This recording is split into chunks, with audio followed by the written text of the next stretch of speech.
Novembro de 2004, Recife, Pernambuco. Agradecimento à Associação Monfort. Meu nome é E, tenho 23 anos e antes de mais nada gostaria de agradecer a Deus os dons concedidos ao professor Orlando Fedeli e companhia da Associação Monfort e aos próprios pela caridade de pô-los à disposição dos irmãos em tanta necessidade de doutrina, a começar por mim.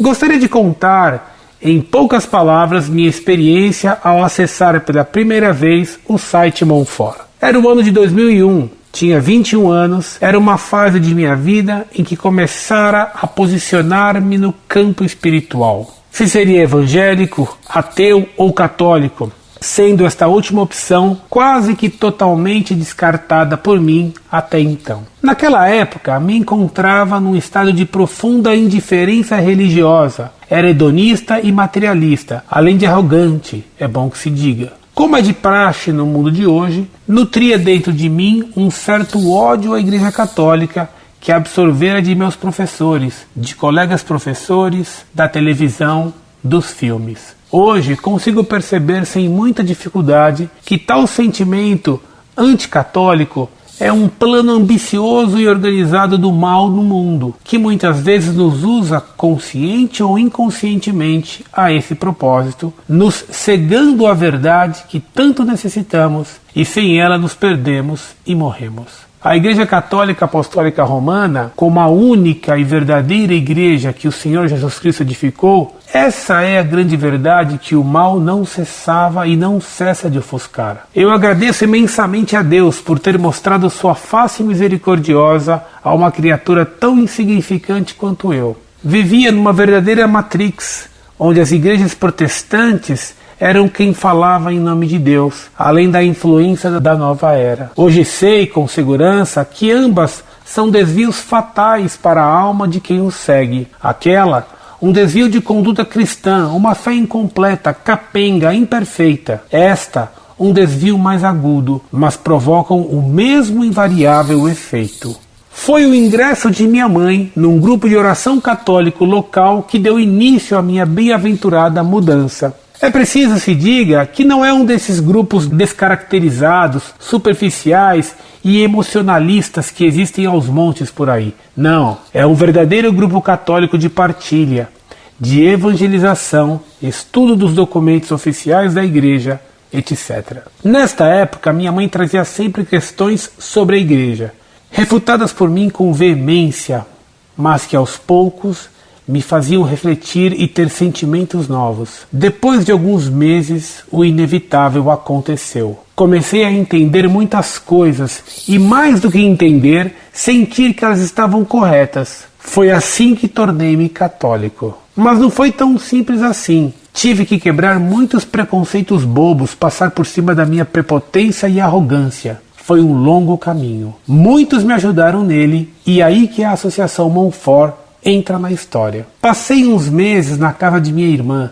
Ela tinha um micro e nos finais de semana acessava a internet. Certo dia, num site de busca, digitei Igreja Católica e vi pela primeira vez o seu site. Dei um clique no link e até hoje não deixo de acessar quando posso. Conheci o site num estágio de minha fé muito delicado, em que estava cheio de dúvidas, onde eu pude elucidar uma série delas. Via e vejo com muito entusiasmo e alegria suas respostas, suas reflexões que promovem entre meus amigos e eu minutos de muito contentamento ao ver a igreja ser defendida tão eloquentemente por vocês contra os incansáveis inimigos da igreja.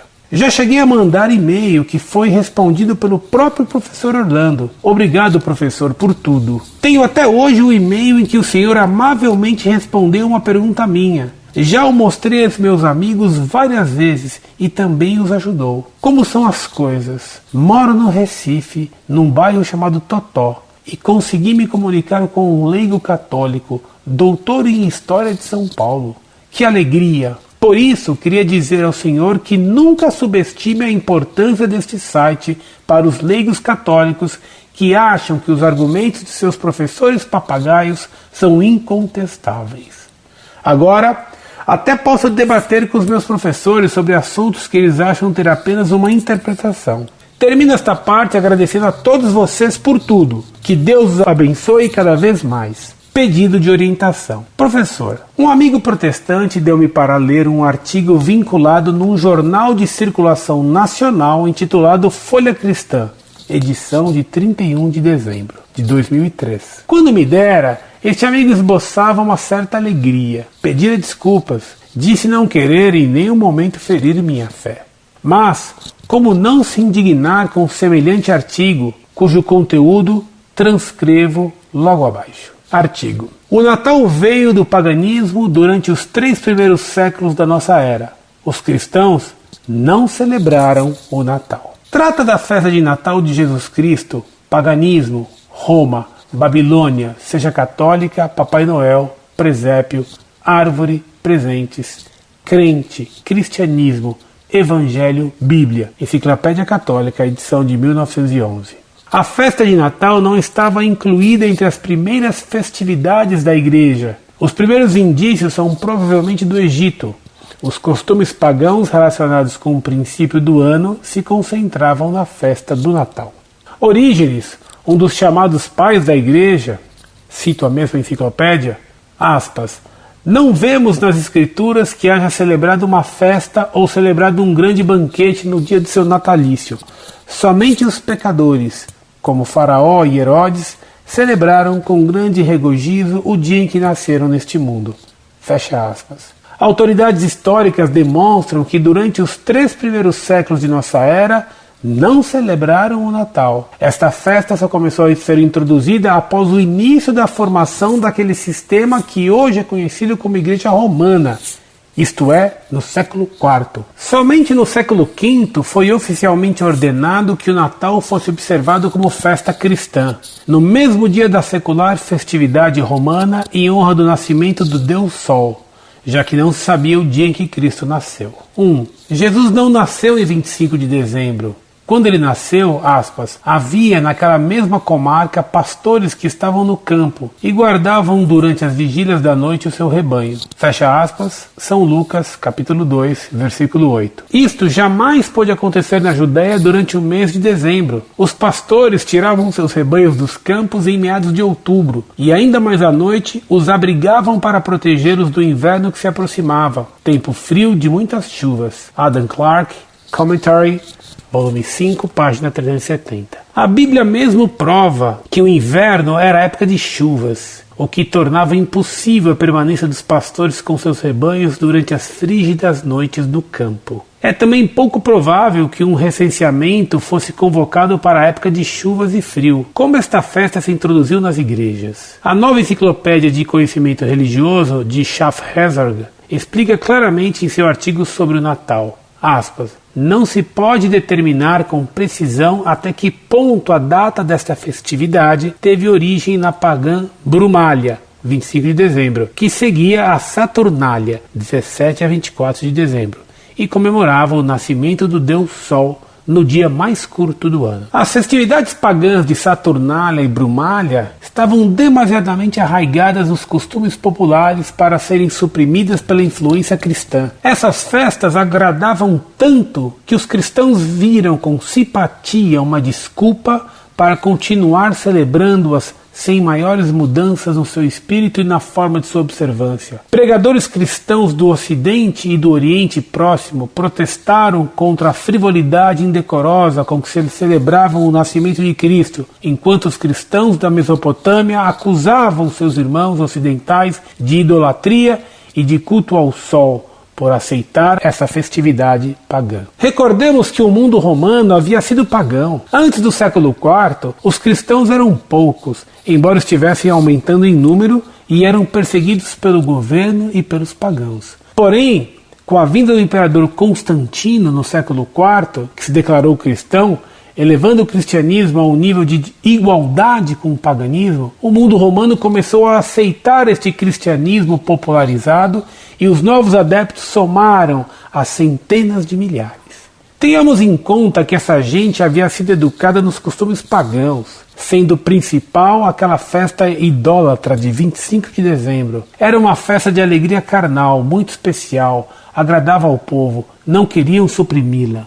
O artigo já citado revela como Constantino e a influência do maniqueísmo, que identificavam o Filho de Deus com o Deus Sol, levaram aqueles pagãos do século IV, que tinham pseudamente se convertido em massa ao pseudo-cristianismo, a adotarem a sua festa do dia 25 de dezembro, dia do nascimento do Deus Sol, dando-lhe o título de Dia do Natal do Filho de Deus. Assim foi como o Natal se introduziu em nosso mundo ocidental. Ainda que tenha outro nome, continua sendo em espírito a festa pagã do culto ao Sol. A Enciclopédia Britânica diz, aspas, a partir do ano 354, alguns latinos puderam mudar de 6 de janeiro para 25 de dezembro a festa que até então era chamada de Mitraica, o aniversário do invencível Sol. Os sírios e os armênios idólatras e adoradores do Sol, apegando-se à data de 6 de janeiro, acusavam os romanos, sustentando que a festa de 25 de dezembro havia sido inventada pelos discípulos. A origem do Natal. O Natal é uma das principais tradições do sistema corrupto chamado Babilônia, fundado por Nimrod, neto de Cão, filho de Noé. O nome Nimrod deriva-se da palavra marad, que significa rebelar. Nimrod foi poderoso caçador contra Deus. Gênesis capítulo 10, versículo 9. Para combater a ordem de espalhar-se, criou a instituição de ajuntamento, cidades, construiu a Torre de Babel, a Babilônia original, como um quádruplo desafio a Deus, ajuntando todos aos céus, fama eterna, adoração aos astros. Fundou Nínive e muitas outras cidades. Organizou o primeiro reino deste mundo. A Babilônia é um sistema organizado de impérios e governos humanos, de explorações econômicas e de todos os matizes de idolatria e ocultismo. Nimrod era tão pervertido que, segundo escritos, casou-se com sua própria mãe, cujo nome era Semiramis. Depois de prematuramente morto, sua mãe e esposa propagou a perversa doutrina da reencarnação de Nimrod em seu filho Tamuz. Ela declarou que em cada aniversário de seu Natal, seu nascimento, Nimrod desejaria presentes em uma árvore. A data de seu nascimento era 25 de dezembro. Aqui está a verdadeira origem da árvore de Natal. Semiramis se converteu à rainha do céu e Nimrod, sob diversos nomes, se tornou divino filho do céu. Depois de várias gerações desta adoração idolátrica, Nimrod também se tornou um falso Messias, filho de Baal, o deus do sol, neste falso sistema babilônico. A mãe e o filho, Semiramis e Nimrod, encarnado em seu Tamuz, se converteram nos principais objetos de adoração.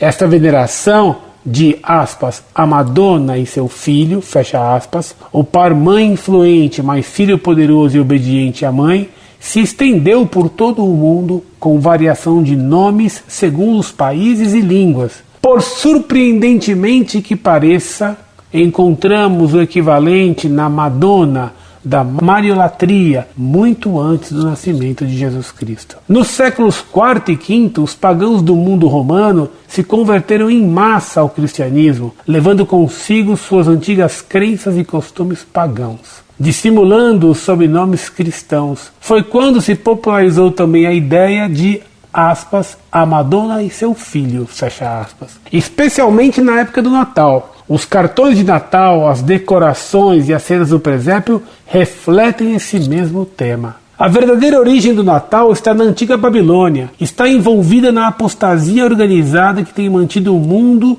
no engano desde há muitos séculos. No Egito sempre se creu que o filho de Ísis, nome egípcio da rainha do céu, nasceu em 25 de dezembro. Os pagãos já celebravam essa data séculos antes de Cristo. Jesus, o verdadeiro Messias, em 25 de dezembro. Os apóstolos e a igreja primitiva jamais celebraram o natalício de Cristo. Nessa data, nem nenhuma outra. Não existe na Bíblia ordem nem instrução alguma para fazê-lo. Porém, existe sim a ordem de atentarmos bem à lembrança sempre à sua morte. Continua na próxima edição. Hélio D. M. Silva. Professor, fui o mais honesto possível na transcrição deste artigo protestante, como a ética pede. Li com muito cuidado. Transcrevi vírgula por vírgula. Não adicionei nem tirei uma só letra. Os erros de gramática, de coerência, tudo está aí como uma fotocópia do jornal. Graças ao bom Deus, esses tipos de artigo não balançam minha fé. Estou vacinado contra eles. Aprendi a crer antes de saber. E sei que a Igreja Católica é a única e verdadeira Igreja de Cristo. Sabendo disto, o que vier de seus acusadores não passam de calúnias. No entanto, nem todos têm esta convicção. E é nosso dever ajudar os irmãos que procuram sinceramente a verdade. Tenho muitos amigos assim. O Senhor podia falar sobre o assunto. Sei que é muito ocupado. Eu não tenho pressa e também ficaria satisfeito se um dos colaboradores da Montfort me ajudassem. Eu agradeço desde já. Muito prezado, salve Maria. Deus lhe pague por sua bela carta que narra a conversão de sua alma com tanta sinceridade. Percebe-se claramente a mão da divina providência que o foi guiando até o porto da salvação. Dou graças a Deus por sua conversão e rogo a Nossa Senhora que obtenha de Nosso Senhor todas as graças que você precisar para se manter firme e fiel na fé. Alegraram-me especialmente duas coisas. 1.